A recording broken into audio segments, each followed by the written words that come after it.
नमस्कार, आरतीज किचनमध्ये आपलं स्वागत आहे। आजची आपली रेसिपी आहे अख्ख्या मसुरीचे आमटी। ही मसूर मी त्याला रात्री भिजत घालून काढून त्याला मोड आलेले आहेत। हे बघा, असे छान मोड आलेले आहेत। त्याची मी आज आमटी दाखवणार आहे। आमटीसाठी लागणारं साहित्य मी तुम्हाला दाखवते। ही 2 वाट्या मसूर आहे। फोडणीसाठी मोहरी, जिरे, हळद, तिखट, जिऱ्याची पावडर, धण्याची पावडर, चवीसाठी मीठ, गूळ, गरम मसाला आणि ह्या फोडणीसाठी कांदा आणि ही कोथिंबीर। आणि ह्या आमटीसाठी जे मी वाटण केलं आहे, कांदा, ओलं खोबरं, थोडं सुकं खोबरं, लसूण आणि आलं, हे मी चांगलं खरपूस भाजून घेतलं आहे आणि त्याचं हे वाटण तयार केलं। आता हे मसुरीच्या मी तेल टाकलं आहे फोडणीला। आता मी त्यात मोहरी टाकते, 1 चमचा मोहरी, जिरे आणि हा कांदा टाकायचा। हे बघा, हा 2 कांदे मी बारीक करून घेतलेले आहे। मी कांद्याचं परतून घेते।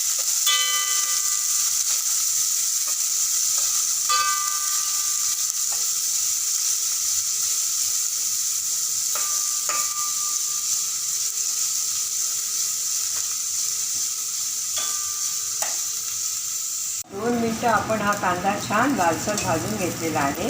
आता त्याच्यावर आपण मसूर टाकूया। मसूर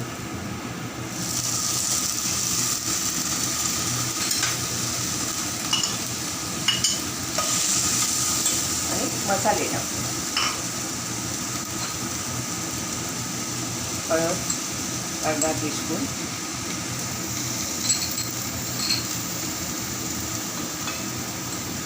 दोन चमचे मिरची पावडर,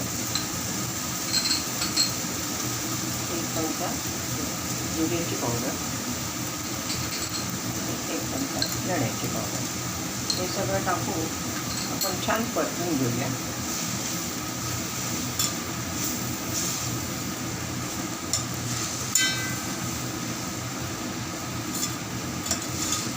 चांगलं मीठ झालं पाहिजे।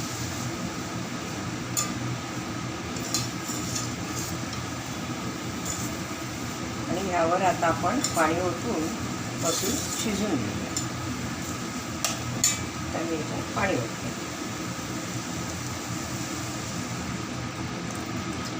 साधारण 2 वाट्या भरून तरी पाणी हवं आहे। ते पाणी टाकून आता मी मसूर गॅस जरा मोठा करते आणि मसूर शिजून घेते।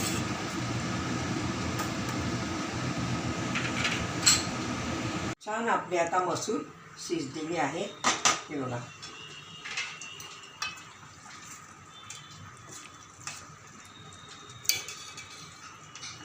हे बघा, छान शिजलेली आहे मसूर। आता त्यात आपण आता वाटण टाकूया। हे बघा,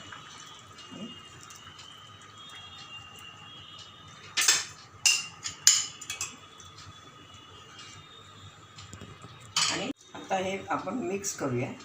हे वाटण टाकलेलं आहे, हे आता आपण मिक्स करूया। आणि ह्याच्यात 1 चमचा गरम मसाला, चवीला मीठ,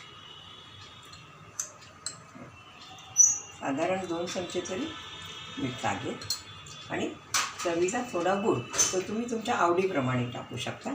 माझ्याकडे थोडा गूळ जरा जास्त लागतो म्हणून मी तो टाकला। आता असं छान मिक्स करून घ्यायचं। ही बघा, आपली मसुरीची आमटी छान उकळी आलेली आहे आणि मसुरीची आमटी तयार झालेली आहे। ही आपली मसुरीची आमटी तयार झालेली आहे। तुम्ही नक्की करून बघा, तुम्हाला आवडेल।